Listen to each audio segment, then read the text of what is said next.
This is the Troll Patrol. Live. With Justin. Freakin. Welcome to the Troll Patrol. Live. It's a freaking Wednesday.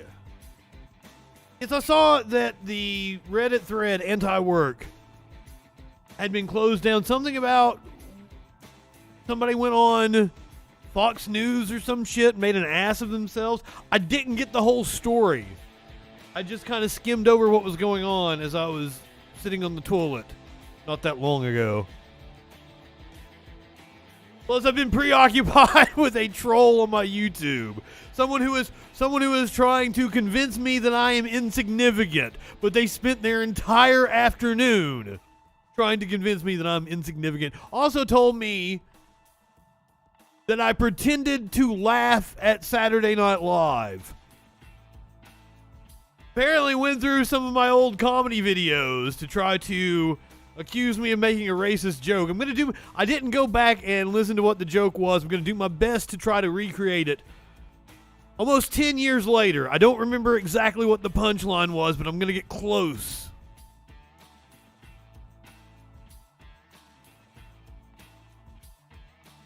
Yeah, Tones, yeah. Hit me with that link. I want to watch that here in a little bit. Well, I'll find it afterwards. You don't have to hit me with the link. Because, yeah, it was just like an hour and a half ago that I saw the thing about it. I saw some people in a Facebook group I'm in. No one wants to work anymore or something like that. And they were posting alternative Reddit threads that you could follow. Now that, what was the name of the thread? I'm not on Reddit. Anti-work was closed down. Thank you, Warlord. Always got my back. I appreciate you. What are we gonna talk about tonight? We're gonna have a music night. I'm going to listen to the new Kid Rock song. We've done it before. I pull up the Spotify. You guys can't hear it, but I'm gonna react to it live. We're going to talk about Bryson Gray. He went on, he's been on the Daily Wire. He's on fucking Alex Jones this afternoon. I've got a clip of him on some other far-right nut job fucking outlet. You'll remember Bryson came to my stream. I don't know, you guys might not have even been following at the time. Because this is back. And here's the thing. When I first started doing this, I was very realistic. I thought I was going to be doing it to one or two people for the first year, and I far exceeded my expectations. So, all these right-wingers that try to come to my YouTube and shit and make fun of how many views I get, I was well aware of how hard it is to make it as an influencer. So I had no preconceived notions that I was going to come on here and be getting thousands of views, which I do. I have videos that have thousands of views. The one about the teacher in Alabama that went on the racist rant and got fired. No, she resigned before she could get fired. That one has like 10,000 views on it. I've got several other videos that have went over 1,000 views. Not that many. I've got 20 or 30 that have a few hundred views. But most of them get 20, 30, 40 views. And I understand. Hey, it's making me 20, 30 cents a day on YouTube, so go fuck yourself. Been in the broadcasting business for 20 fucking years, and I'm happier now than I've ever been. Because that's the thing. I don't care about being popular or being famous or anything. That's not what I'm doing this for. I want to do the show I want to do and talk about the things I want to talk about. I understand that a lot of the shit that I cover is boring as fuck. Now, I may do drugs and cuss a lot while we're doing it, try to make it interesting. But a lot of the shit I'm covering is boring as fuck. Nobody wants to go into the minutia of electoral politics. Deep dive into who's funding these organizations and shit. Most of the influencer bullshit is just them dunking on other people. Trying to own the libs If I wanted views, I'd slap on a MAGA hat and be going, let's go, Brandon, all the fucking time. But I don't want views. I want to be proud of the content that I'm producing, and I am. So trying to come at me like that is not going to work. It has no effect on me. So let me run down what our friend, I think his name was Charles. Your view count speaks for itself. Your view counts speaks for itself. He edited it and couldn't even get it right. Your view counts speaks for itself. And this is my canned response. It's big tech censorship. Be sure to share the video or you're on the side of big tech tyranny. Because that's what all the right-wingers do. That's what Bryson Gray is going to be talking about here in just a little bit.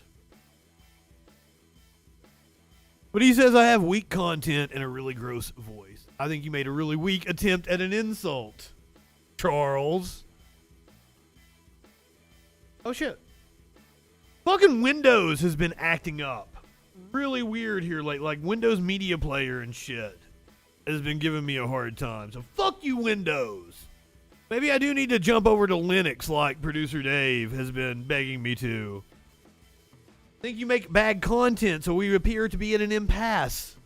The difference is that based on available evidence, all of YouTube except for 50 people agree with me. You ridicule conservative people all day, so I think you can live with one faceless person expressing a negative opinion of you. Fucking, I do a show called The Troll Patrol. I'm fucking inviting it, you idiot. Not only that, do you know where I promote myself? In right-wing spaces. Facebook thinks I'm a right-winger because I troll right-wingers all the time. And anytime there's a topic that I've done a video on, I post my fucking video. That's probably how I got featured on Matt Walsh a couple weeks ago.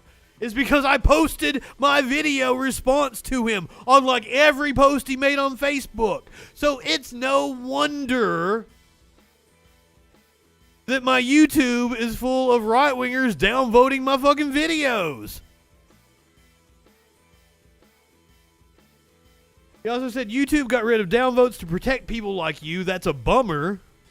I can still see my downvotes, and I'll tell you what, I don't care. I wear them like a badge of honor because I've seen what makes you people cheer. Oh, fuck. Chucky boy here. Now, I'm just giving you the highlights of the conversation. It went on for quite some time. He took exception with me calling him a right-winger like all fucking right-wingers do. You can pigeonhole me all you want. But the fact is that despite your best efforts, you don't understand culture today. I probably don't understand culture today, to be honest with you. I live in my own bubble. And now with streaming services, streaming music, like, I don't pay attention to what's going on in the culture. I certainly am not involved with pop culture. I'm in my own world. I know what's going on in politics. I don't give a shit about culture. Fucking culture war fucking bullshit. I'm not some radical red-pilled person that believes gay people and minority races are evil. That's a fucking low bar. If that's your definition of a red-pilled person, that they have to believe that gay people and minority races are evil. I think that's an indictment of where the Republican Party is. This ain't the 50s no more. You should listen to some Ryan Long. I have no clue who Ryan Long is. I'm still fairly young. I'm not committed to my opinions as much as you seem to be. Honey, my opinions are informed. What opinions are you trying to take me to task on? Because, like, this is on the Candace Owens and Laura Ingraham reacting to SNL video. Like, there was no substance in that video. That was the fluff at the end of the show. So I don't care that you disagree with some of the things I think. I don't know what I disagreed with. Like, he didn't really tell me what he thought. In fact, I don't really care at all. It's just a slow day at the restaurant today. I'm like, what the fuck are you talking about? Pigeonhole you? What the fuck? God, right-wingers are stupid. And let me tell you something, son. If you're getting your info from any YouTuber or influencer like Ryan Long, and that includes myself, I've said it on this show, you are woefully misinformed and unable to critically think. Now, I liked to believe that I provide people with actual factual information, but nobody should just take me at face value. Like I said to the caller the other day, the information is there. I know more about the Seattle seawall than I ever thought I would know about, because they came on here making a claim and they were wrong.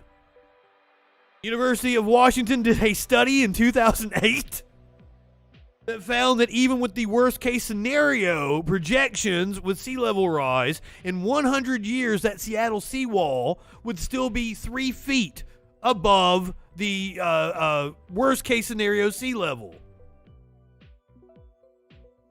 Dude never called back last night, though, to get fucking smacked down yet again. Oh, Charles. But hey, he's from the School of Hard Knocks. I get info from the life I live. I don't watch news because I'm not old.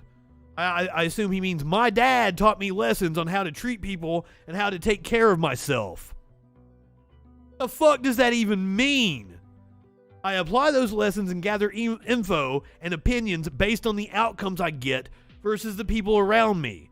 I was 6 months clean off heroin, living in a weekly motel when Trump was elected, and I cried. I fucking cried because I believed he was a fascist. Your belief then was correct, sir.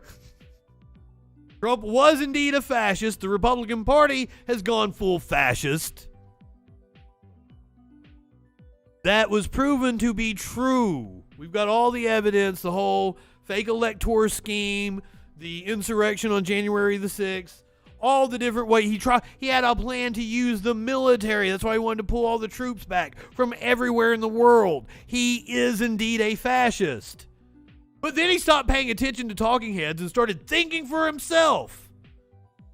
And I stopped making excuses. I don't agree with a lot of what he did and said and didn't do, but to act like Republicans want to stop minorities from voting and force gay people back into the closet is silly.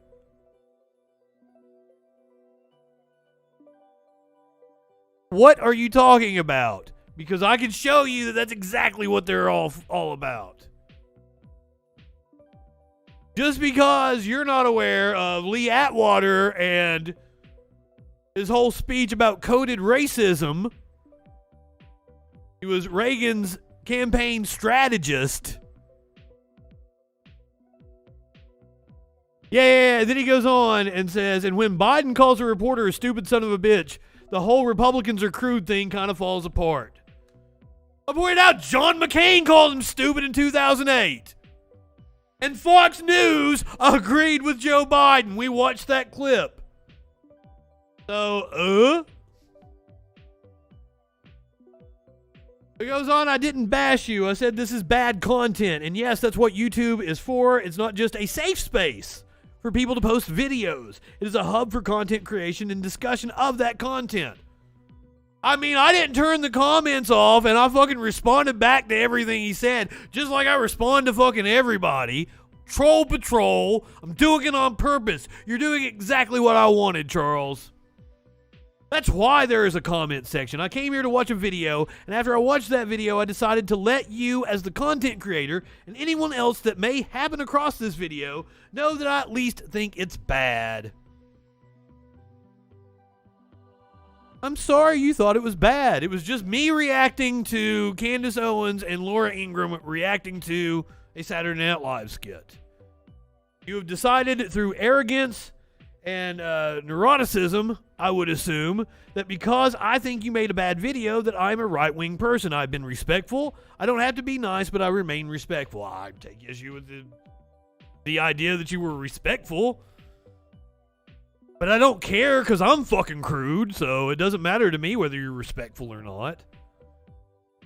But Charles, you are indeed a right-winger. I hate to break it to you. Right-wingers never know where they fall on the spectrum. And then once again, like, back to how many views, he like brought up how many views I get on Twitch. You've been creating content for at least 7 years now. I've had the YouTube for over a decade. It was like 2011. I put my student films up on my YouTube back when I was in college. Put my stand-up on my YouTube back when I was doing stand-up. And then it sat dormant for a while. Only did a few stupid-ass videos. Uploaded some video games. And then I've been doing this show for like the last year and a half. But 7 years ago, you were attempting and failing to get attention for bad Asian jokes. Only 67% look the same, right? As I said, I haven't done this bit in fucking years. I remember that the setup to it was that every time I went to the grocery store, there were Asians looking at me funny, and I assumed it was because of my Fu Manchu. I don't remember how I got to not all Asians look alike. I will admit that. Just 67% of them. But the punchline of the joke was that 67% of any race looks alike. Show me two people from Iceland and I won't be able to tell them apart. That's the punchline to the joke. Is it the best joke I've ever constructed? No, it is not. That's probably, I've only done it 1 or 2 times on stage. It's not the best joke I've ever constructed. Would I do it now 7 years later? I don't know. As I said, I don't remember what the piece that I'm missing there was. That's from my worst set, by the way. It's my clean set. That's my clean set that's from. And it's about being scared of opening cans of biscuits and how waffles and pancakes are the same thing. And I had a girlfriend say, like, no, it's not. And I'm like, well, if you want to make waffles, what's the first thing you buy? Pancake mix.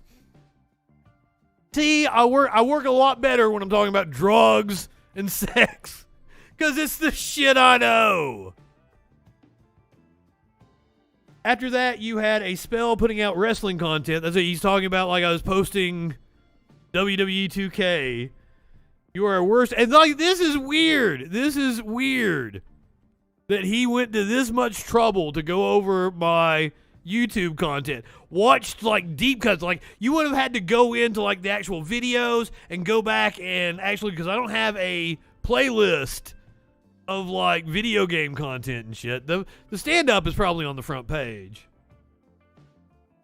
The worst thing that could happen to your channel right now is for it to actually gain an audience, because people would see what you said on stage and you get blown up and canceled because it's racist. Your channel is hiding in the shadow of its own obscurity. That's the wittiest thing you said, sir. That is the wittiest thing you said all day.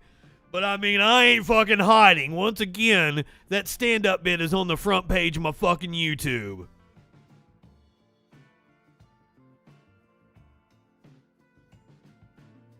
Try to cancel me. Many people have.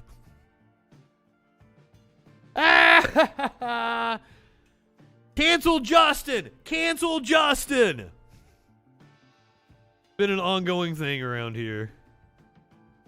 Hold on. Let me, just in case Charles wants to give us a call tonight, let me open up the phone lines. 917-830-4359. Or if you're more technologically savvy, like you said, you're younger, you can hop in the Discord with us. Otherwise, we're going to talk about the news. Big news today is Justice Stephen Breyer says he's retiring. Fucking thank God. Hold on here. We're going to watch this NBC News piece. Guess this was the announcement earlier today, but now there might be a little wrench get thrown into the plans. We're going to talk about that here in a second. Developing story for us, Mike. So obviously this is not going to be a surprise to the White House. They would have known about this, known that this was coming, as it seems this decision was made in last. I would hope they were pressuring him the whole time. Anything that you're hearing on the ground there near the White House about this announcement, about this retirement, and about what may come next? Aaron, as you talk to a lot of reporters who are spending half their time looking down at their phones, let me be the latest, because we have gotten an initial reaction from the White House in the form of a tweet from Press Secretary Jen Psaki, and I'll read it to you. She says it has always... We're going to hear what Psaki had to say here in just a second. Justice if and when they decide to retire and how they want to announce it, and that remains the case today. So we have no additional details or information to share from the White House. So that is the initial read from the White House officially. But let's step back because, as you say, President Biden has been preparing for this. Yeah, this is not official yet. According to the reporting, he is expected to announce it tomorrow. This moment for, you could really say decades, given his history, as Ali laid out, as the former chairman of the Judiciary Committee, but specifically as it relates to Justice Breyer's seat. That sounds kind of nasty that tastes like Fruity Pebbles, but I drink fruity tea all the time. Then President-elect Biden's closest advisor, including Dana Remus, who's now the White House counsel, Bob Bauer, who is a former White House counsel, did a presentation for him during the course of the transition about potential Supreme Court picks. Now, there wasn't a vacancy at the time, but the reason they did that was to... RB, welcome. We, of course, remember that as a candidate, Joe Biden made something of an unusual promise. It was at the debate in the primary before South Carolina. He said emphatically, clearly, that he would choose a black woman should a vacancy occur on the Supreme Court. So it was important during the transition period for the president's advisors to begin laying out who might be... Let's talk about who might be the replacement. I've got the top candidates right here, the front runners for Biden's Supreme Court pick. Two highly accomplished black female judges, Ketanji Brown Jackson, a judge on the D.C. Circuit Court of Appeals, and Leondra Kruger, a justice on the California Supreme Court, are seen as the early front runners to replace retiring Supreme Court Justice Stephen Breyer. Jackson is a powerful federal judge with a record that progressives feel they can trust. Kruger was a highly regarded litigator and has carved out a reputation for working well with conservative judges. Biden pledged during the 2020 campaign to make a black woman his first Supreme Court nominee. The early chatter in Washington's liberal legal circles has focused intensely on Jackson and Kruger, but additional names are sure to surface as the actual process of picking a nominee gets underway. If he gets another pick, Garland probably will end up on the court. I mean, fuck, they need to pack the court. Now, Jen Psaki was asked about the retirement during today's press briefing. Something that you heard the president say, and I also said over Twitter. It's always been the decision of any Supreme Court justice, if and when they decide to retire, how they want to announce it, and that remains the case today. So we are not going to have additional details. You are always welcome to ask any questions you like at any time, and there's a lot of news out there, but I just wanted to say that at the top. Josh, go ahead. Thanks, Jen. Two subjects. So let's say hypothetically, a Supreme Court justice was to retire and announce it on his or her own terms. Does President Biden plan to honor his pledge to nominate a black woman to the court? Well, I've commented on this previously. The president has stated and reiterated his commitment to nominating a black woman to the Supreme Court, and certainly stands by that.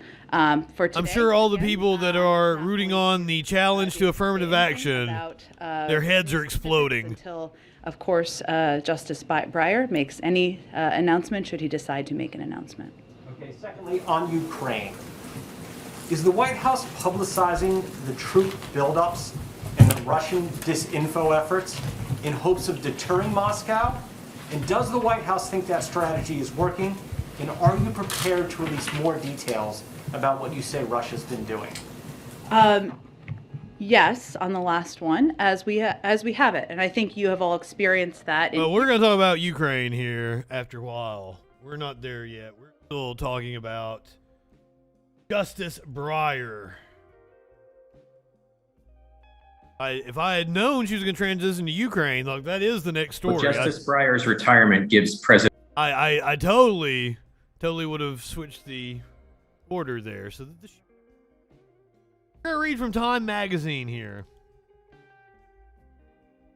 In moments of widespread media reports that Supreme Court Justice Stephen Breyer will retire when the current term ends this summer, the Washington parlor game of making a short list of judges President Joe Biden might consider to replace him began. There's one major problem facing Biden's prospects, though. He might not be able to win confirmation for the expected pick. So much of influence in Washington isn't in the press conferences or performative turns on cable news. The real power comes from mastering the process by which it is transferred, accumulated, and defended. And when it comes to managing a generational shift of power in America's judicial system, no one has proven more adept than Senate Minority Leader Mitch McConnell. Senate is split 50-50 with Vice President Kamala Harris breaking the tie. So far, so good, given past senators have changed the rules for judicial nominees to get across the finish line with just 51 votes. The Republicans changed the filibuster rule for Supreme Court justices. The so-called nuclear option is meant as a last resort. With the exception of Chief Justice John Roberts, none of the current conservative justices cleared a 60-vote benchmark. The nuclear option can go into motion only if the Judiciary Committee reports the nomination to the floor, a procedural move that says whether a majority on the committee recommends the full Senate consider the pick. Well, in a little-noticed backroom deal that took more than a month to hammer out, McConnell and Senate Majority Leader Chuck Schumer agreed to a power-sharing plan in February that splits committee membership, staffs, and budgets in half. Why does this matter? If all 11 Republican members of the Judiciary Committee oppose Biden's pick, and all 11 Democrats back her, supposedly a her, the nomination goes inert. Pretty safe bet in a committee where at least half of the Republican members have White House ambitions of their own. Nomination doesn't die, but it does get parked until a lawmaker, historically the leader of the party, brings it to the floor for 4 hours of debate. Majority of the Senate, 51 votes, typically can then put debate about the issue on the calendar for the next day. But that's the last easy part. When the potential pick comes to the floor again, it's not as a nomination. At that point, it's a motion to discharge, a cloture motion that requires 60 votes. In other words, 10 Republicans would have to resurrect the nomination of somebody already blocked in the Judiciary Committee. Given that this is an election year and Republicans have historically shown they're not willing to give Democrats any wins on the Supreme Court in such a politically charged environment, there's a good chance that Biden's nominee spends her summer waiting for invites that never come from GOP lawmakers, asking her in for typically cordial and informal coffees. So, yes, Biden may get to nominate a pick for the Supreme Court, but there is no guarantee that the full Senate will take it up. After all, McConnell successfully rejected Merrick Garland's nomination in 2016 and waited for Donald Trump to win the White House to install a replacement for Antonin Scalia. McConnell narrowly carved out selected history and dug his heels in that he wouldn't bring Garland up for a vote. There was simply nothing Democrats could do about it.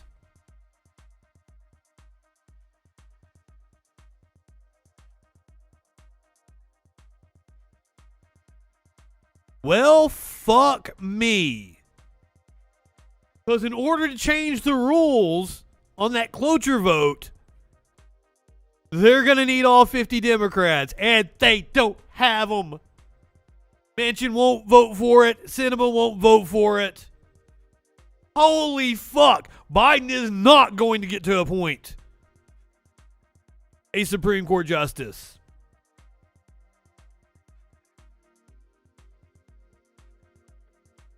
Who are the members of the Judiciary Committee?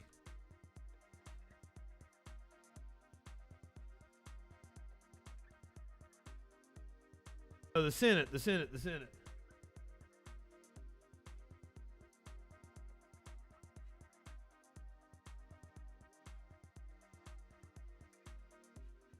Two,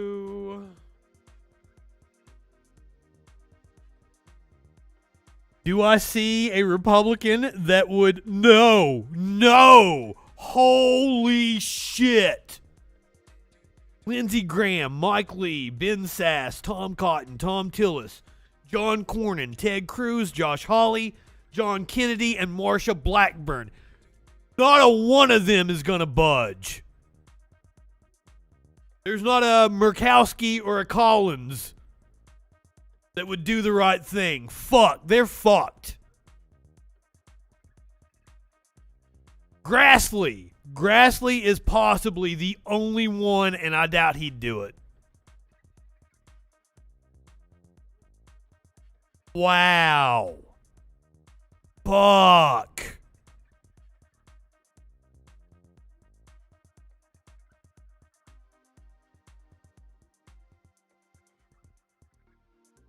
I'm stunned, guys, because I read this with you guys on the air. Like, this is... They had to come to a power sharing agreement because the Senate is 50-50. Harris breaks the tie, but it's still a tied Senate. So in order to seat the committee members, Schumer had to have an agreement with Mitch McConnell. Ow! Oh, fuck.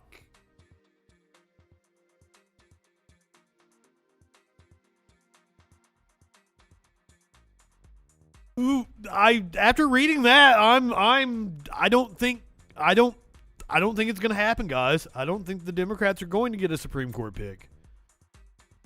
Congratulations. Now, it's possible that the Democrats retain control of the Senate. It's possible that they even pick up a seat or two, given the Senate map. So then it doesn't matter after the election, and they'll get to confirm the Supreme Court justice. Well, I would assume that the Republicans probably think they're taking back both the House and Senate. I think the Senate is a bit of a stretch for them, and I actually think that the Democrats are going to pick up a couple of seats. I think that Charles Booker has a damn good chance of unseating Rand Paul. And we're going to talk about the Booker camp. I am all on the Booker train. If you guys don't know about Charles Booker, go follow his social media. He is amazing. He's got an ad out with the "You about to lose your job" directed at Rand Paul. It's fantastic. But he came on strong. He almost was the Democratic nominee to take on Mitch McConnell in the last election cycle. Unfortunately, he lost by the narrowest of margins to Amy McGrath. Booker. Charles Booker.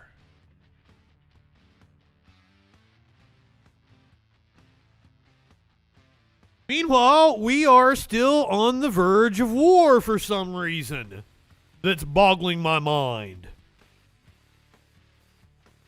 As I said last night, up until last night, I was pretty certain that there'd be some kind of covert action. CIA was going to dick around. No. It's looking like we're actually going to send some fucking troops in.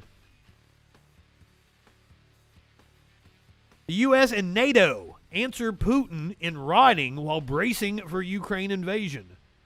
The U.S. and NATO provided Russia with written proposals on Wednesday to advance a diplomatic path forward, even as they warned that Russia could invade Ukraine within days. They wrote Putin a strongly worded letter.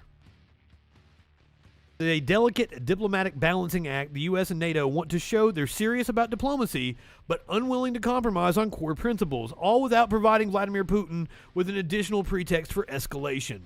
In December, as Russia was building up its now 100,000-strong troop presence on Ukraine's borders, and the U.S. Was calling for de-escalation, Moscow submitted written demands including that NATO rule out eastward expansion, roll back its presence in Eastern Europe, and keep offensive weapons systems out of the Ukraine. Sorry, yes, I said the Ukraine. I'm bad about doing that. The Netflix, the Facebook. It annoys some people about me. I apologize. Curiouser will tell you that is indeed a thing I do.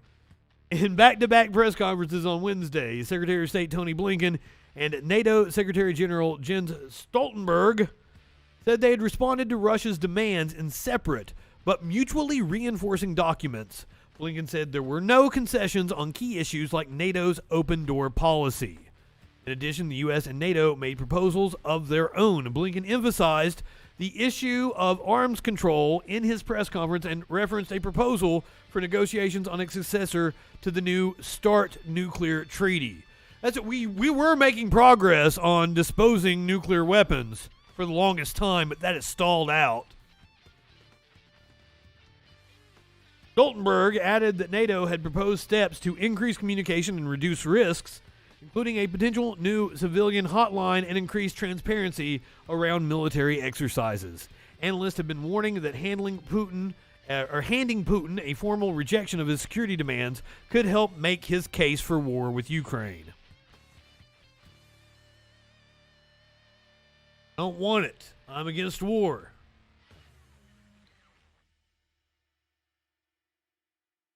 Fuck war. What is it good for? Absolutely nothing. Advocates say Biden has let Haitian migrants down. Continued turmoil in Haiti is causing a growing number of Haitians to try to make it to American shores, and some advocates say the Biden administration isn't supporting this community in its time of crisis. Haitian American activists in South Florida told Axios today they feel like President Biden has gone back on campaign promises he made to the community to stand up for them. He has definitely failed us. He has failed a lot of people. According to Tessa Petit, co-executive director of the Florida Immigrant Coalition, Joe Biden came to Little Haiti and said, "We will protect you. We've never seen this before. Literally, it feels like an attack towards Haitians." Though most Haitian migrants come into the U.S. through the southern border, a growing number are attempting the dangerous trip by sea. And it's possible that we had a lot to do with the coup in Haiti. I already hit the bowl. I got a thing for a weed over there. Weed! In the last 3 months, 3 large boats with Haitian migrants have landed in Key Largo, Florida. It's the first time in over 2 years that boats have evaded the U.S. Coast Guard. The most recent, a 60-foot vessel crammed with 176 people, no life-saving equipment, no navigational lights, landed on January the 9th.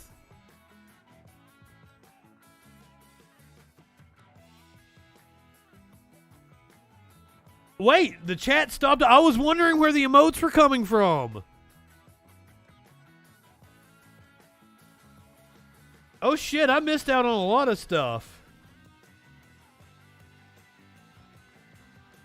Yeah, I'm reading. My chat is the chat that's appearing on screen. I'm reading it. I'm not on Twitch. That's where I'm seeing you guys. Yeah, I don't know how to fix that. I don't.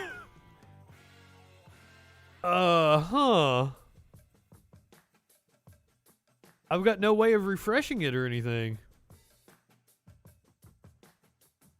My apologies, guys.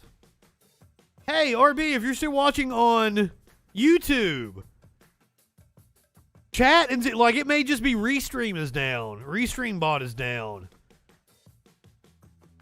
Have you guys seen any YouTube on Twitch from the Restream bot? Why we can't have nice things?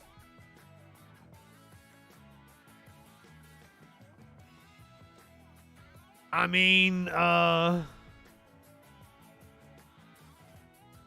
do my best to try to look at the chat over here. But yeah, I mean, like I've got it on OBS on the side, but hell, I'm usually reading it from the screen.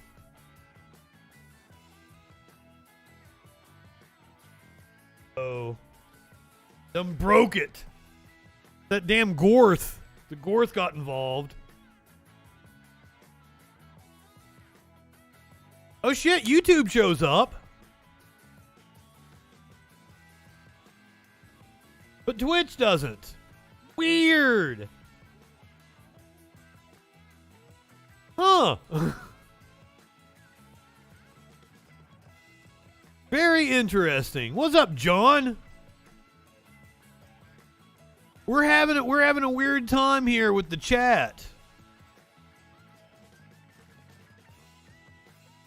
YouTube is showing up on screen, but Twitch isn't. And everybody's usually on the Twitch. Most people agree that Twitch is the superior platform, but YouTube, you can go back and rewind and shit, whereas on Twitch, you have to wait until the video on demand. We having technical difficulties here tonight. Everybody moving to YouTube? No fucking way. I mean, you can if you want to. And you're seeing Twitch text on YouTube. Wow.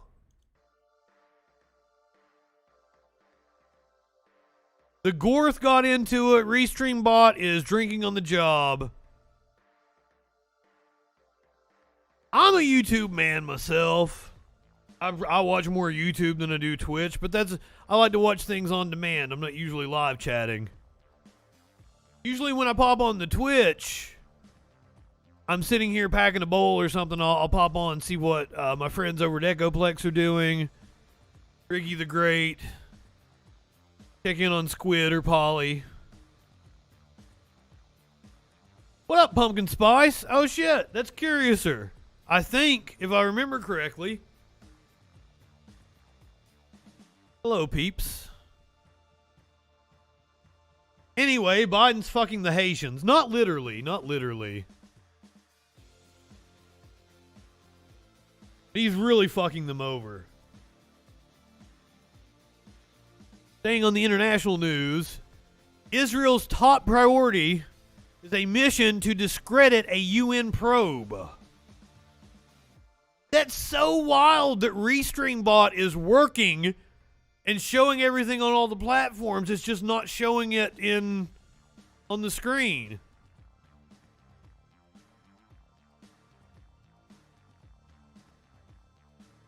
I'll blame Amazon. It has something to do with Amazon servers because of the Twitch. Israel's top priority is a mission to discredit a UN probe. Israel is planning a campaign to discredit a UN commission formed to investigate the violence in Gaza last May and the root causes of the protracted conflict in the occupied West Bank and Gaza. This is according to an Israeli Foreign Ministry cable seen by Axios. Israeli officials say they are highly concerned that the commission's report will refer to Israel as an apartheid state. Oh, gee, I wonder why they might do that, motherfuckers. And that its findings could damage Israel's reputation, particularly among progressives in the West.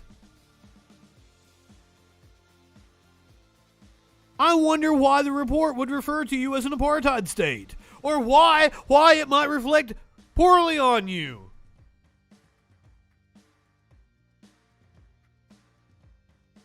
Holy shit, and your corrupt former prime minister still involved with politics, still the opposition leader.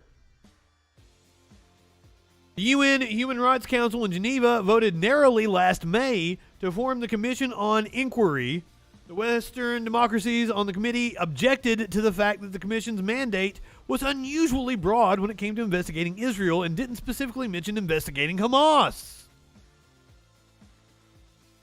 Rights groups accused both Israel and Hamas of international law violations during 2 weeks of fighting last May, in which over 250 people were killed in the Gaza Strip and 13 in Israel. What, are we canceling Justin again? This is what, the fifth time tonight? Israel, the thing you want to talk about when you and your friends agree almost entirely politically, but you still want to have a fight. Stole that one from John Oliver.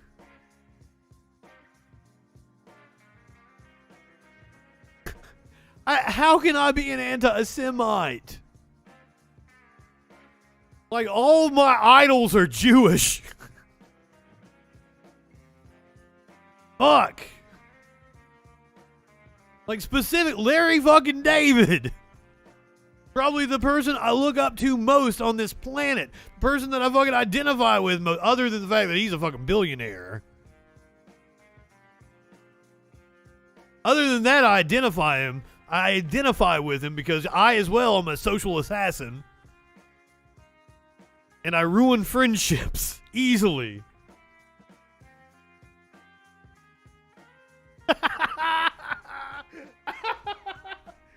Oh, yes. I even get confused for a Jewish person because of this, thing I'm sporting here.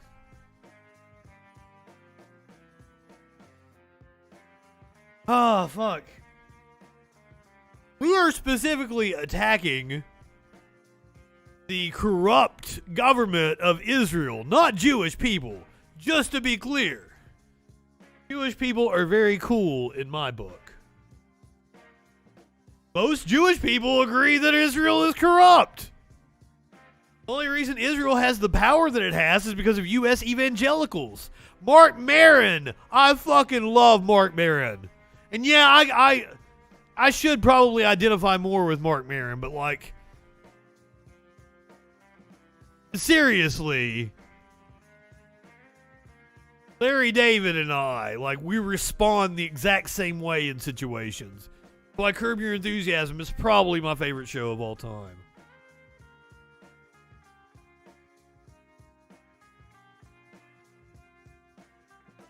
I would totally carry on a relationship with a woman just to try to get a law changed. Sorry, that was the running storyline on this past season.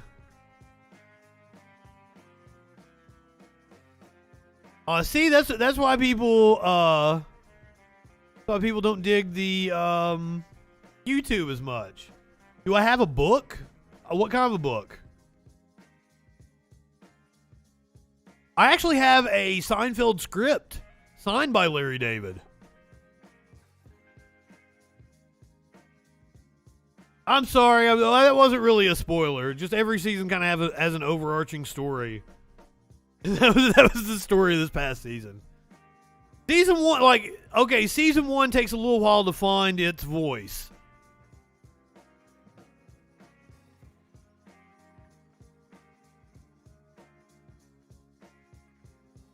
No. I'm not gonna spoil the show for you.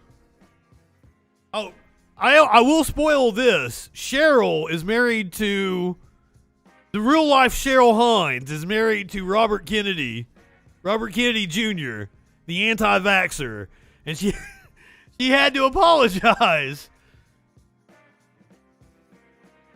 Is this it right here? Here we go, yeah. Cheryl Hines. My husband's reference to Anne Frank at a mandate rally in D.C. was reprehensible and insensitive.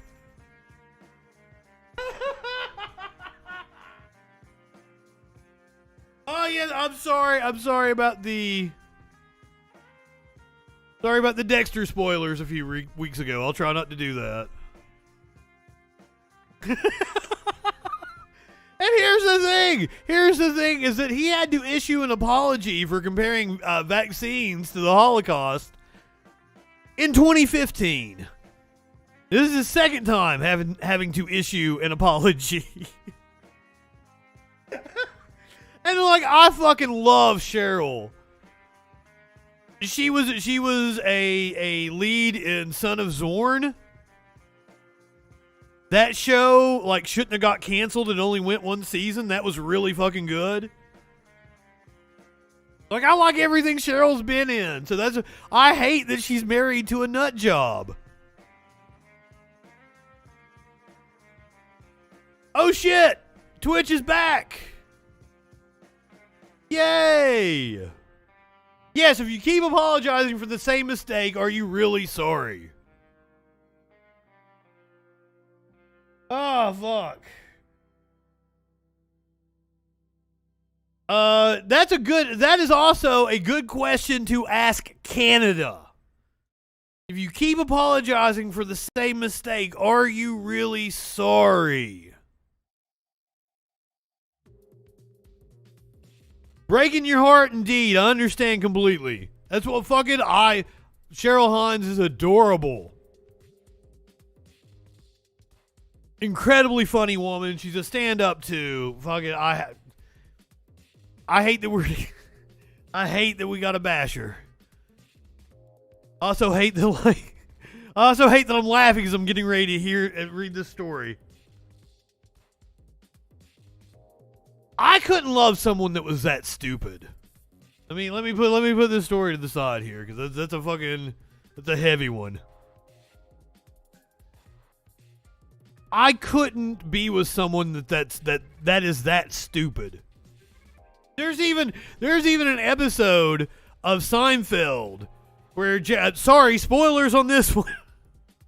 There's an episode of Seinfeld where Jerry is seeing a woman and she goes and sees his stand-up and she's like, I just can't be with somebody that I don't find funny. I gotta respect what they do. And he's like, you're a waitress.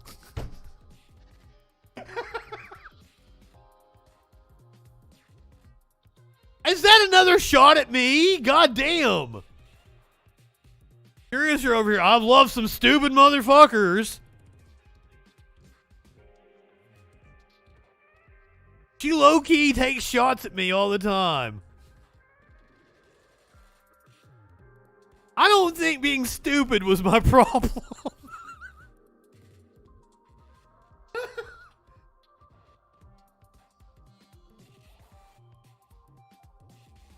And I still fucking love you. We just aren't couple material. Oh God, I'm canceled again. You were supposed to come down for New Year's and you didn't. Aw, are you at the beach right now? Why are you watching me if you're at the beach?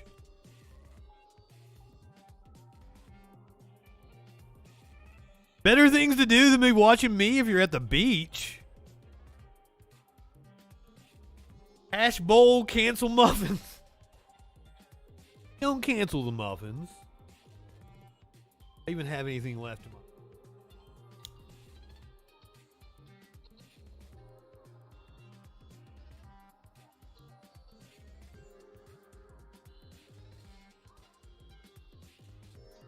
Oh, well thank you, Dustin. That motherfucker spent all day talking about how nobody fucking watches me and I'm insignificant.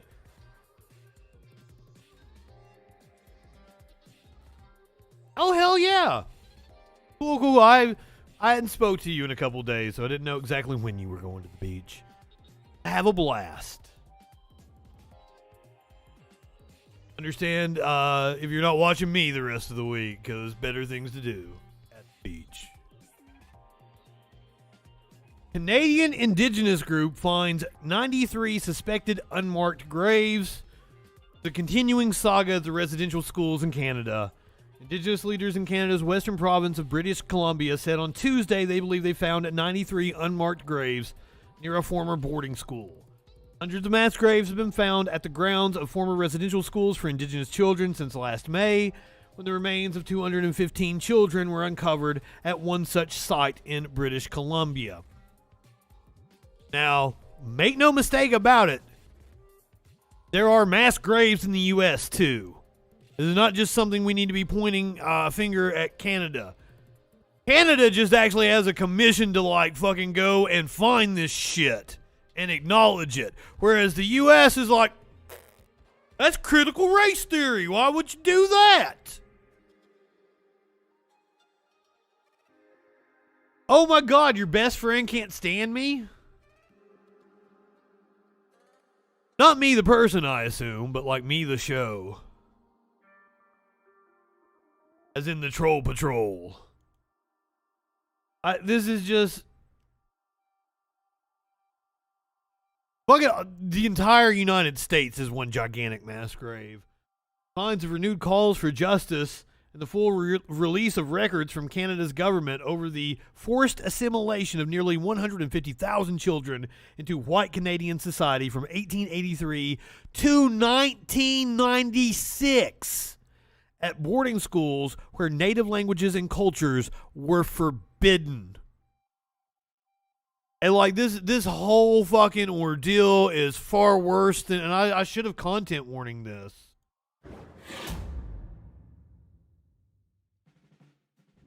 Like they would rape the native out of them. It's insane. Put them in these schools where native cultures were forbidden.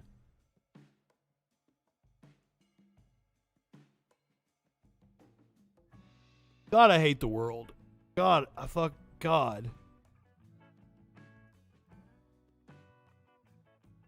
Yeah, motherfuckers, I know why I don't get a lot of views, because I'm actually covering topics like this. Not the same as, Ben Shapiro bitching about whatever culture war is going on.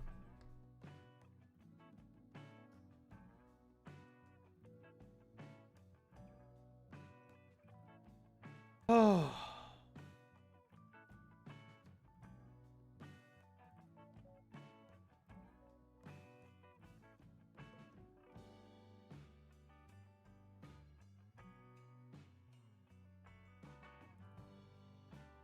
I gotta pack another bowl. I can't do that. I didn't know this would affect me. That it would affect me this much.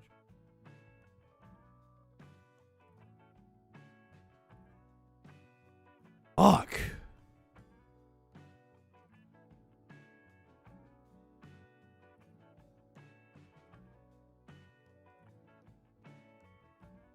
Okay, we're reading from the Federalist Papers now. Back to U.S. news.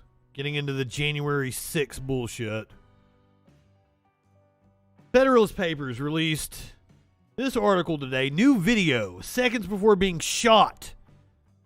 Ashley Babbitt appears to try to stop a violent agitator.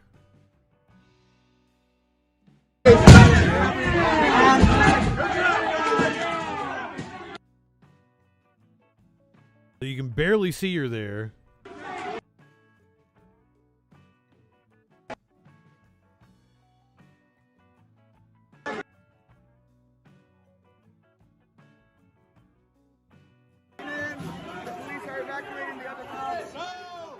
So what they're saying is,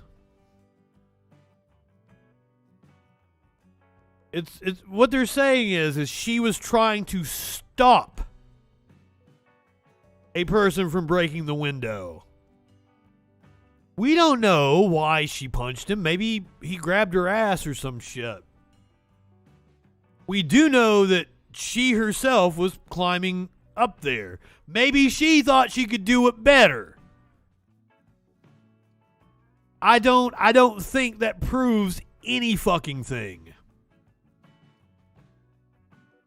That is video released today. Ashley Babbitt punched Zachary Alam in an effort to stop him from breaching the window. This was right after the cops decided to evacuate. He was trying to stop the attack on the windows and was visibly frustrated with police inaction.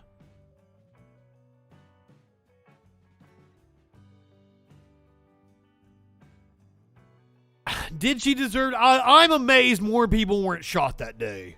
Honestly, I'm surprised she's the only one. If we're applying the standard, she was feet away from Congress people. She was trying to breach a door they had barricaded.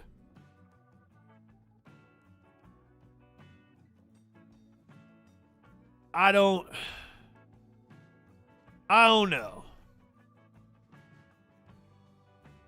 Seriously, they treated the January 6th insurrectionists with kid gloves. That is not the way. They were hunting BLM protesters in the streets.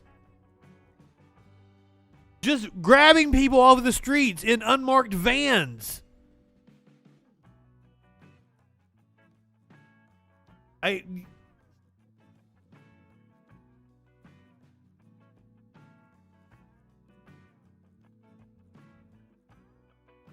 They called the lost and found for things they left behind? Oh my God, I did not see that. Fuck. What, like they're shit?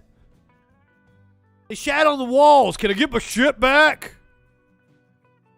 Oh.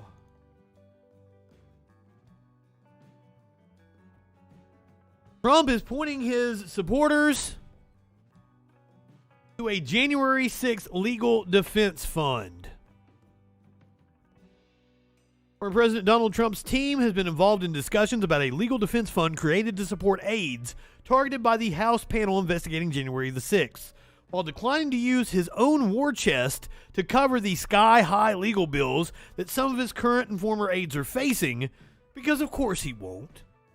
Trump's team has instead been working with American Conservative Union Chairman Matt Schlapp to determine which individuals subpoenaed by the Select Committee should receive help from Schlapp's First Amendment Fund, which is run by the ACU's nonprofit arm. Schlapp told CNN that he is in communication with Trump's team about who can and cannot take advantage of the legal fund, which he said has raised over 7 figures from donors.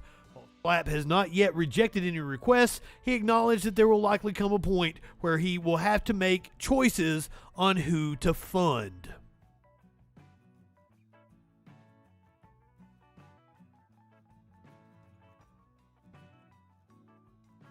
I'm assuming we're getting ready to see charges recommended to the DOJ. Can't come soon enough. Apparently the public hearings aren't going to start until March. We know the grand jury has been impaneled in Georgia, but that could take up to a year. Meanwhile, Governor Glenn Youngkin says that he intends to replace Virginia's top election official. The state board chair calls the expected firing a slap in the face to election workers. Why? Because Youngkin is throwing the red meat to the Trump base, doing his part to help protect the big lie and purge people from spaces that aren't sufficiently loyal enough to Trump. Governor Glenn Youngkin said on Monday he plans to appoint someone new to serve as Virginia's top election official when current elections commissioner Chris Piper's 4-year term expires this summer. A comment from Youngkin made in it, so it's not technically a firing. They'll let this dude's appointment run out and appoint somebody else. The headline was slightly misleading. Okay, the headline says replace. It's the subheadline that says expected firing. Comment from Youngkin made in an interview with Trump-supporting radio host John Fredericks was the first... Remember I told you guys I have to clip shit from conservative radio shows for one of my clients? John Fredericks is one of them I have clipped in the past. That name rung a bell. It was the first clear indication from the new governor on what he has planned for the Virginia Department of Elections. In the interview, Fredericks asked Youngkin if he plans to clean house at the agency. Youngkin said, "We in fact fully expect that when the current commissioner's term is up, that we will replace him. We have to make sure the leadership that's in the Department of Elections is leadership that is looking out for the integrity of the election process and not trying to be political."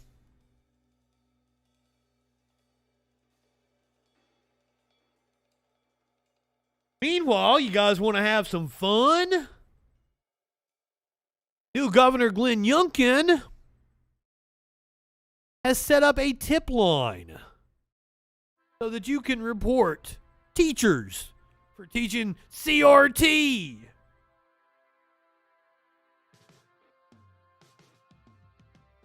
Virginia Governor Glenn Youngkin's tip line seeking reports of what he describes as divisive practices in schools, such as the teaching of critical race theory, has been hit with fake complaints.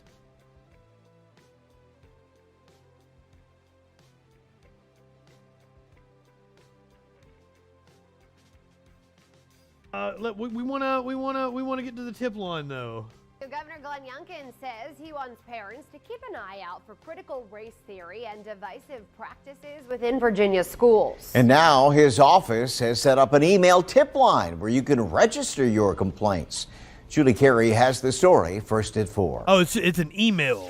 You're right there. Okay. On Monday, Loudoun County parent Heather Jamaicans was irate. She has an IEP and I will call my lawyer next. She has an IEP and needs to be in her classroom. Blasting school administrators when they isolated her children after they came to class without a mask.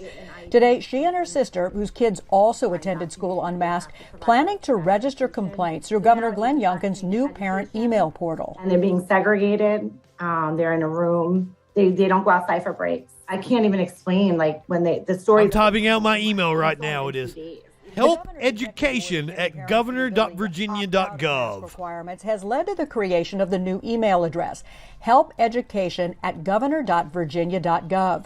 Youngkin explaining its purpose Monday during an interview with radio and TV host John Fredericks. For parents, I would not be encouraging you guys to send an email to that email that I just popped up in the chat there. Children are not being respected, where there are inherently divisive practices in their schools. The governor says the complaints will be cataloged and problems rooted out. Glenn Youngkin's team, they want to hear from parents, and I will exercise my right as a parent to give him his. We've got an update on the attack squirrel fed with meth. That was from we did that story on the TV station I worked at. That is an old story. That squirrel's still around? Sorry. I had to interrupt there. As much information that I can. But Loudoun's NAACP president questions why a new mechanism is needed when parents can already turn to the Attorney General's Civil Rights Division with their concerns. This tip line has to be for everybody, not just for his supporters, right? It's a point being made in a high-profile place. This tweet from singer John Legend urging black parents to flood the email address with complaints, quote, about our history being silenced. Michelle Thomas, who's fought for education equity for years, open to the idea. I believe that African-American parents who fought, especially in Loudoun County, who's fought this type of discrimination, that we should absolutely flood the email. No word yet on exactly how the governor's office plans to follow up on the parent email. A spokesperson for the governor tells us the new email is, quote, a resource for parents, teachers, and students to relay any questions or concerns.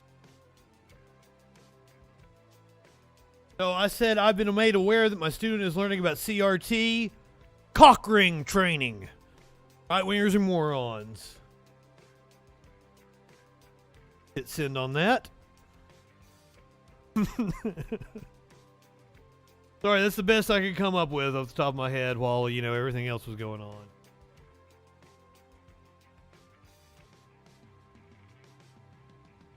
Speaking of conservatives that are whiny little cowards, Jordan Peterson was on with Joe Rogan. Apparently, he wanted to talk about gender ideology. He had a hot take. What do you think it means when someone is so attracted to the idea that they were born in the wrong body? It means so much. They're so... That is not being attracted to an idea. A phenomenon called gender dysphoria. There are people that think that their arm doesn't belong on their body, that so much so that they had to go and get it amputated to feel normal. Our brains are fucked up. It's just meat with electricity running through it. Of course, with 8 billion people on the planet, we're going to have some fucked up shit going on. Not that being trans is fucked up shit. It's just natural that our bodies are going to produce weird things happening, that you wouldn't feel normal in the body that you were born in. It's not something to be afraid of, and it's not something for two cis white dudes to have fucking discussions about. For clicks, it's stupid. Compelled that they're willing to go through surgery to change...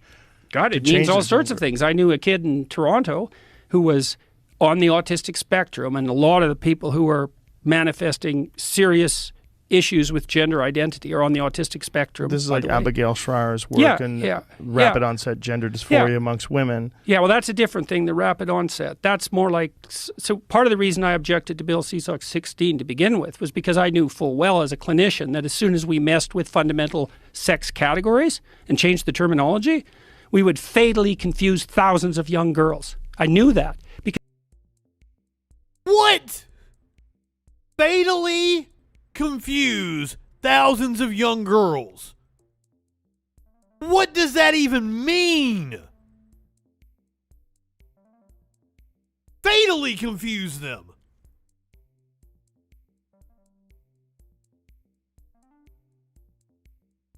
Sir, I would assume if you wanted to fatally confuse, if you had an issue with fatally confusing young girls, you should be attacking marketing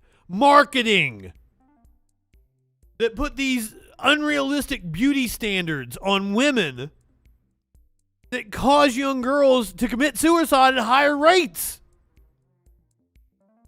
develop all kinds of disorders.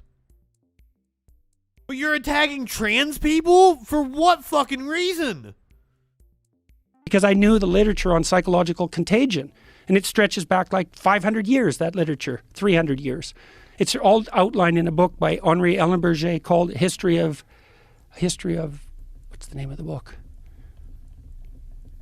History of Psychoanalytic Ideas. It doesn't matter. It's Henri Ellenberger, and it's his main work if you want to look it up.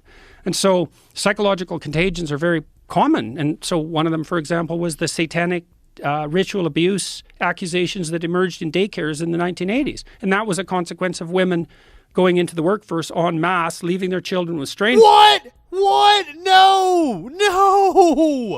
That was a consequence of fucking idiotic Christians needing something to rally against. And like, this is the start of like the TV televangelist time and shit. It's how they raise money, by keeping their followers scared.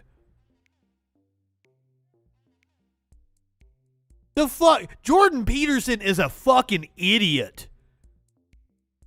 Benzo Brain, you have no idea what you're talking about. And starting to have pathological fantasies about it, especially if they were borderline schizophrenic. And those fantasies propagated into the population.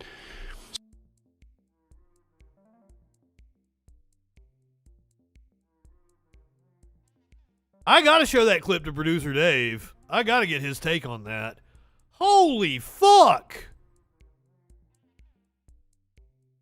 Anyone listening to Jordan Peterson for anything is fucking stupid. And you know what? I actually watched some of his lectures. And I was like, you know what? He's not a bad psychologist. He's not a bad teacher. There wasn't anything offensive in his lectures of what I watched of them. But holy cow!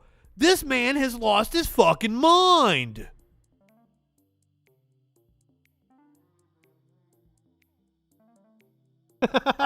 Garçon, please stop spouting your reactionary nonsense and hand me those hors d'oeuvres. Yeah, what is this outfit? He wore a goddamn tux to the Joe Rogan show. Rogan over here sitting like wearing a t-shirt. Now he's wearing like a long sleeve shirt. Oh, Professor. Oh, goddamn. I can't. That was fucking stupid.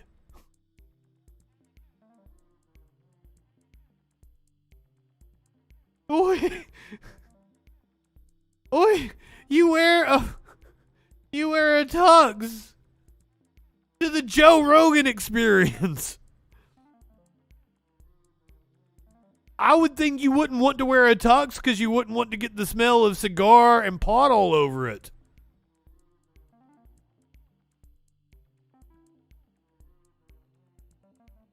And it's not even a good-looking tux. What the hell? Oh, no, that may not be a tux. I may be exaggerating. It's just a suit with a bow tie. But then again, it's a frilly shirt, isn't it? What's the difference between a tux and a suit? Is that a tux? Somebody inform me.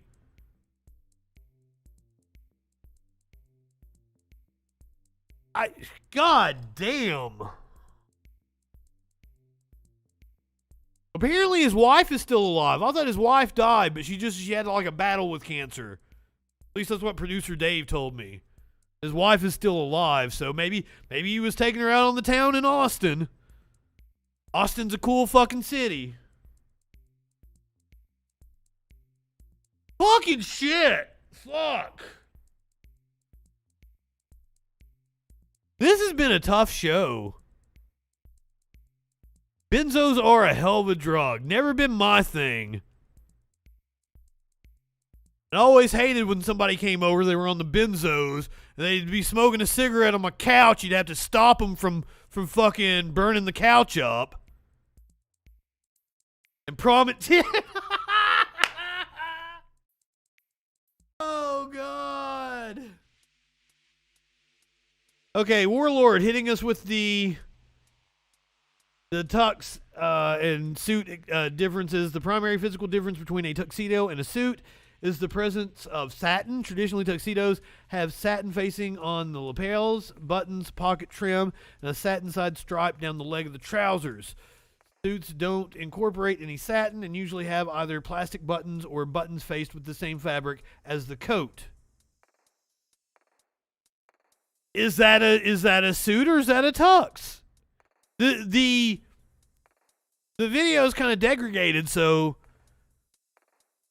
you can't really tell the fabric of the lapel and shit. I like my suits with Satan. Hell, Satan. I finally listened to the new Ghost song. I fucking love it. I listened to it like 5 times as I was getting ready to do the show tonight. So I put my notes together. Hell, Satan. Are you on the square? Are you on the level? According to Rolling Stone, it's a tuxedo. Yes, I'm glad we cleared up the difference between a tux and a suit. Now, I mentioned Ghost and the satanic rock. Here we have the opposite of satanic rock. We have Christian rap. This is rapper Bryson Gray. If that name sounds familiar to you guys, he popped into my stream one time and paid me $50 to watch his Christian rap video about how he hated gay people. And I told him, you know what? It's not a bad beat, but what you're saying is nonsense. He's talking about, like, they're trying to force shit on us. And I'm like, what? Who is forcing anything on you? Christian rap will save us. Well, if Christian rap doesn't save us, maybe some rap rock will save us, because we're going to talk about Mr. Kid Rock here in just a second. But this is Bryson Gray. I'm going to try to have him on the show maybe sometime next week, because I talk back and forth with him on the Facebook a lot. Yeah, that's a great point. They demonize you and then they wipe you from the face of the earth, essentially, so you can't even defend yourself. So we can't even sit here and have a conversation like, okay, fine, you think the vaccine's great. I disagree. We can't sit here and have a conversation. He is getting more publicity off of saying that he's been canceled than he has ever gotten in his career. This putting a fucking MAGA hat on and a Let's Go Brandon shit all over the place. This has been like his biggest claim to fame. Agree. Actually, that's factual. That's factual. You can see people dying from it or getting severely ill from it. But then let's at least have a conversation. Don't sit here and call me. Because what they do is they'll group that into one category. If you say something about the vaccine, they'll call you a Nazi. Of course, how they got from Nazi... No, you're an idiot! As someone speaking out about a vaccine, that's absurd. But see, that's the problem, because then everybody else believes them. And they're no, you're making a straw man. I mean, what's it going to take for us to fix this problem as Americans? Or is it fixable at this point? Is it fixable is the question that I can't answer. The only way I can see it happening is we have to create a parallel economy, and we have to allow everybody there, because obviously the left, what they're doing, they're not allowing everybody. So what the people on the right need to do, or anybody... The fuck are you talking about? The right runs everything, as in capitalists. Capitalists run everything. I'm not stopping you from anything, Bryson. Matter of fact, I played your song on my show. I've played clips of you on my show. I want to do an interview with you and have you on and talk to you about how stupid you are. God damn. That's really a free speech absolutist, like you said. let people on. And when I say anybody, I mean anybody. Even if you're a literal neo-Nazi, you want to call me the N-word. I'm a grown man. I'm 30 years old. No, I ain't got time to be crying over a little meanie, a big meanie on Twitter call me a bad word. Bro, people are grown adults crying over words. I can't. I'm sorry. I'm sorry for ranting. Aren't you the one crying over getting banned from social media? What the fuck? This doesn't make any fucking sense. Gotta have him on. I'm having him on next week. Oh, god damn. And Caitlin Bennett just pops up when I X out of that video. Wow. Wow.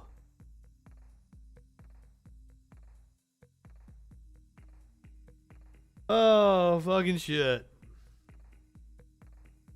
From the Christian rap to the rap rock of Kid Rock. Kid Rock has released a new song called We the People, tearing into Biden, Fauci, CNN, Facebook, and more. Let's go, Brandon!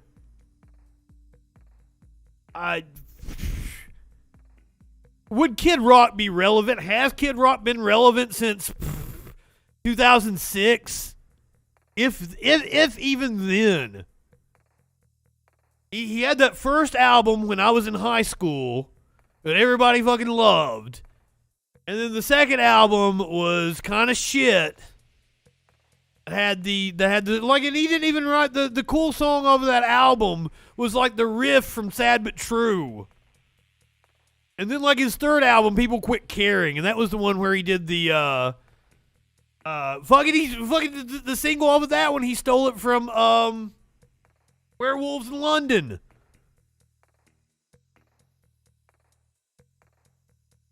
Sampled or whatever the fuck. He had the like the Sheryl Crow song, the duet. That's like the fucking last time he's been relevant, mid-2000s. I saw him live, but I got incredibly drunk and spent most of the time out on the patio, smoking cigarettes with a female that I was seeing at the time. Yes, pictures. So now notice we're on The Blaze. This is a Limbeck publication. They're even going to point out that there's a fair amount of profanity and explicit lyrics that they would usually be bashing people for their explicit lyrics. But because it's Kid Rock and because it's a message they agree with, not going to take him to task on it. So here we go. I've done this before. I'm going to the Spotify. I'm going to pull up the Kid Rock song. Hopefully I don't have to listen to it. Oh, yeah, I already checked it out here. I don't actually have my Spotify turned on right now. Let's see your songs. I do not want to follow Kid Rock. Where am I at? Why? I pulled it up earlier just to make sure I could.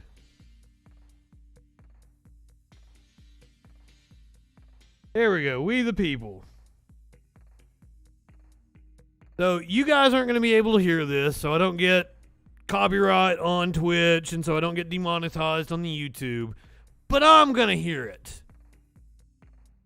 I got to switch. I can't be in my board. I got to be on my computer.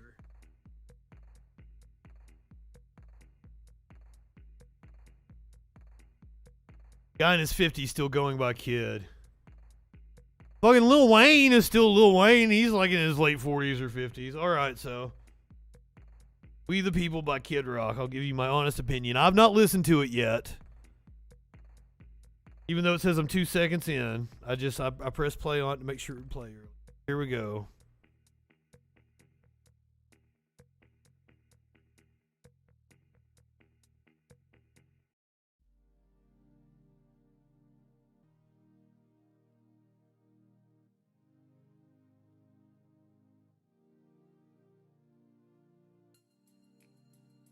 We the people reserve the right to scream, fuck you.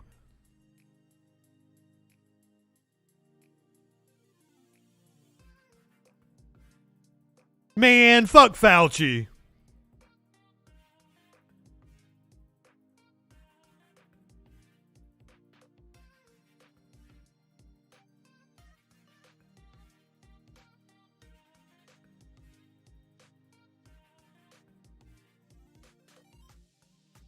The chorus is, "We the people, let's go, Brandon."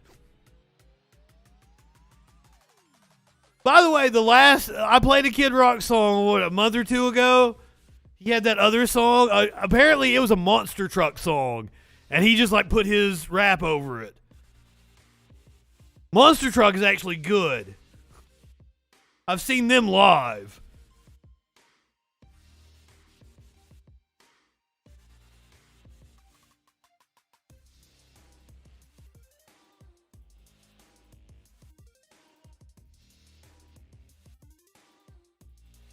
Fuck Facebook. Fuck Twitter too.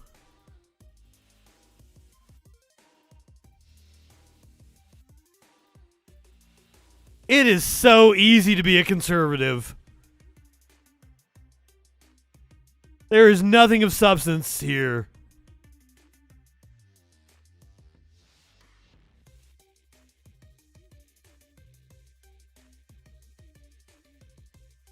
The second verse started off with inflation is up like the minimum wage.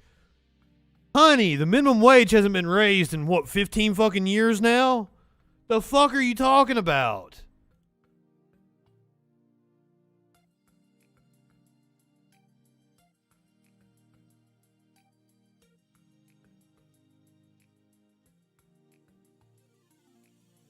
You piece of shit, I don't see color. Black Lives Matter, no shit, motherfucker. I think I got that right.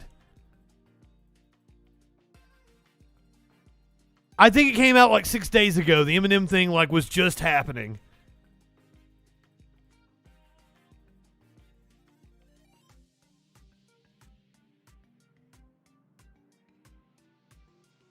It's time for love and unity. That was the bridge. It's time for love and unity, as he's saying, fuck you to everybody. It's the craziest fucking thing.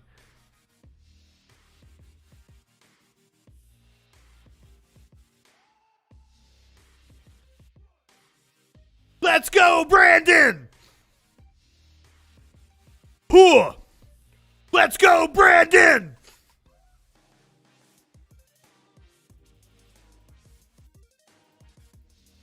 Fuck CNN, fuck TMZ.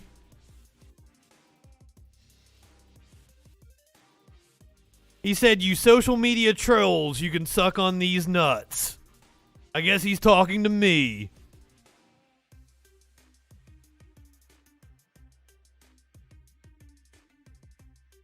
It's not a bad riff, but it's a very basic riff. God, there's still another 2 minutes of this.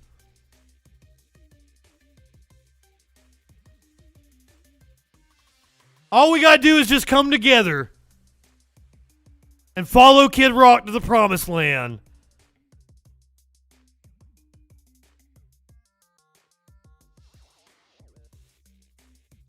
Rock that bitch up and down the coast.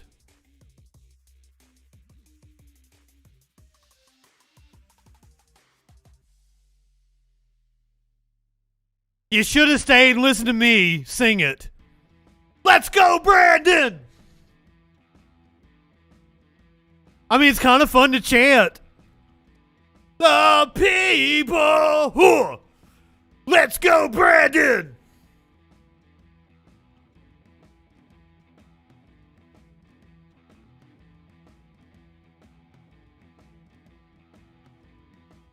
Thrown out of Three Musketeers. It's all for one and one for all.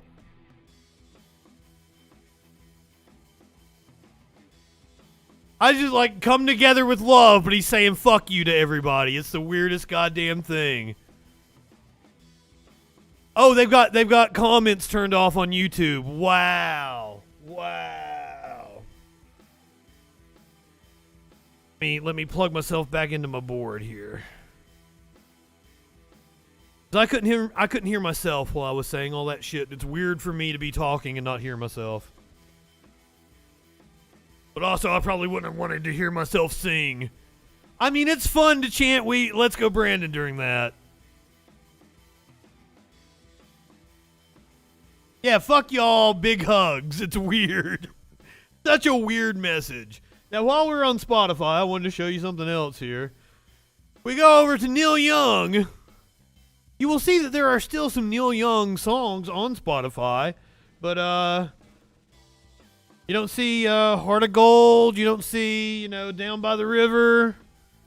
You don't see Southern Man. Why are his big hits not there? Because the songs that Neil Young owns the rights to are now off of Spotify. So what you're seeing is shit that he's licensed for soundtracks, some live albums that he probably doesn't own the rights to. Put out on a different record label or whatever.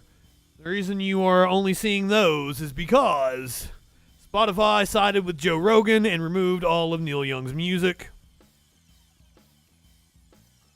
I mean, I said it last night. I'm a Neil Young fan, but there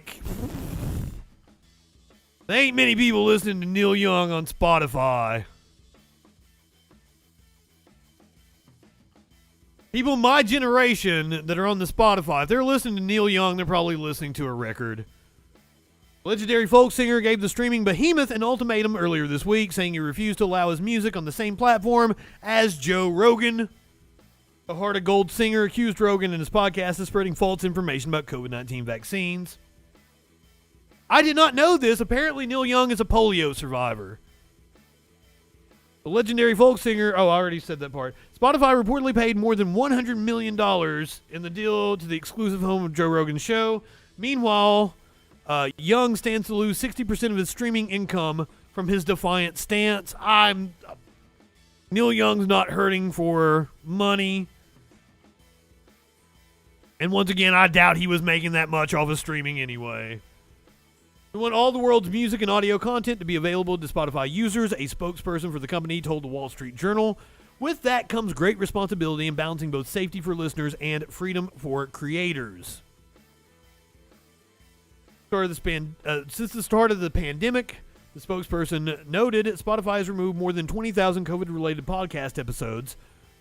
Still, Young's protests were not sufficient enough for it to drop its lucrative Star Talker.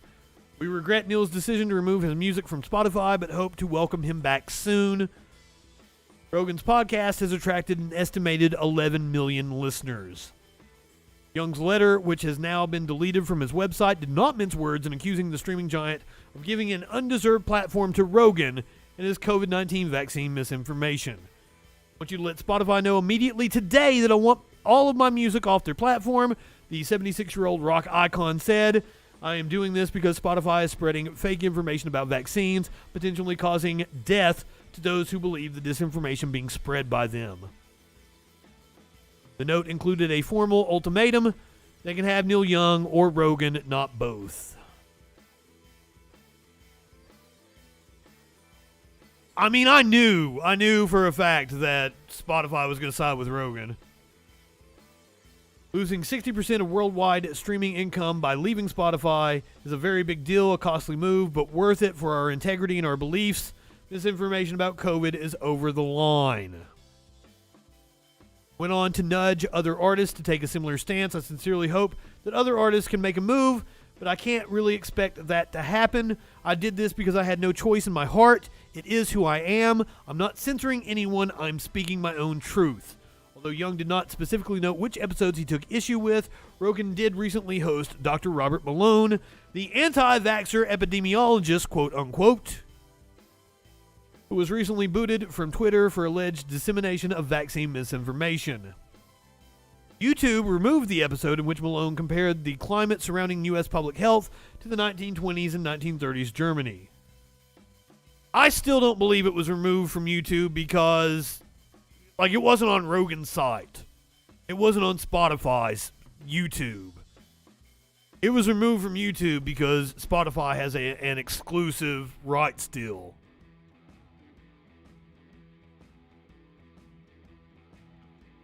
So, hate to see you go, Neil. I believe I liked 9 songs by Neil Young that will no longer be in my playlist. Except maybe that one that apparently is hearted right there, Campfire, with Dram and Neil Young. I'm not. From the Bright soundtrack. Interesting. I've not seen Bright. Apparently I liked the song, though. I listen to my release radar every week, so I'm sure they gave me a Neil Young song. I was just like, oh, this is cool. They paid a lot of money for Joe Rogan. So here you go. Here's a puppy playing with an older, what are these? Poodles? These are poodles.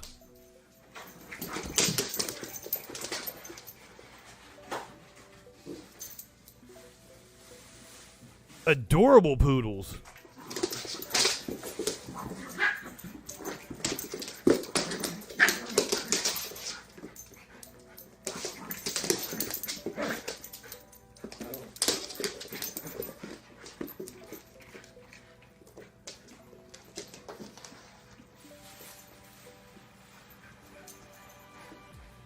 Look at that puppy butt. It's such a cute puppy butt. Oh my God. He's hiding under the sofa.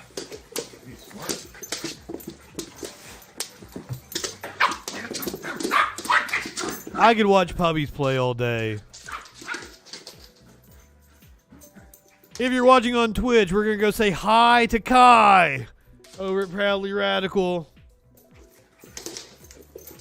Go ahead, light one up, tip one back. It's all right to have a little fun before you hit the sack. I'm Justin Freakin. We'll see you tomorrow night on the Troll Patrol. Live.